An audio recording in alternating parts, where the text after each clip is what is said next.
Kids in Douglas County now have to wear a mask in all public indoor spaces. The county implemented that rule last night following a recommendation from the health department. KCTV5's Nathan Vickers is live for us now in Lawrence to tell us how parents and child care centers are responding. Nathan? Well, that mask requirement does not apply to outdoor areas like playgrounds, only indoor areas. And while it's possible that a lot of kids won't wear a mask easily on their own, we talked to a lot of people who pointed out that children usually take their cues from their parents.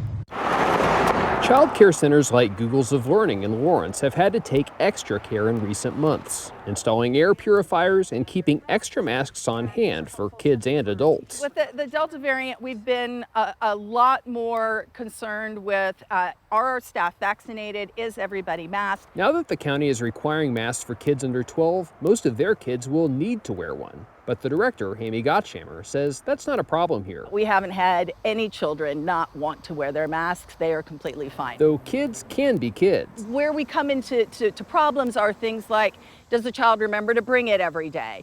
Does it get dirty while they're here? Do they have a spare? Have they been cleaned in between? Okay, this one's called the Mula and the Mbula. At the public library, Lily Mason and her 4-year-old daughter are getting used to the requirement too. Okay. But Mason has this advice for other parents. After a while, she wants to take it off. So as long as we can do mask breaks, it works out just fine.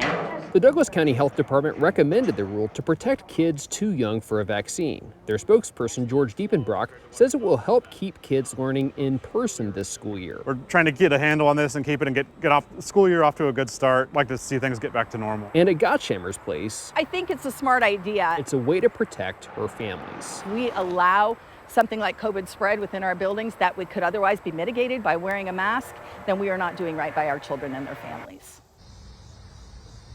The health department says they are starting to offer those third COVID vaccines for people who are eligible, and they're continuing to reach new school-age children every day who are eligible for the vaccine as well. Reporting live in Lawrence, Nathan Vickers, KCTV 5 News.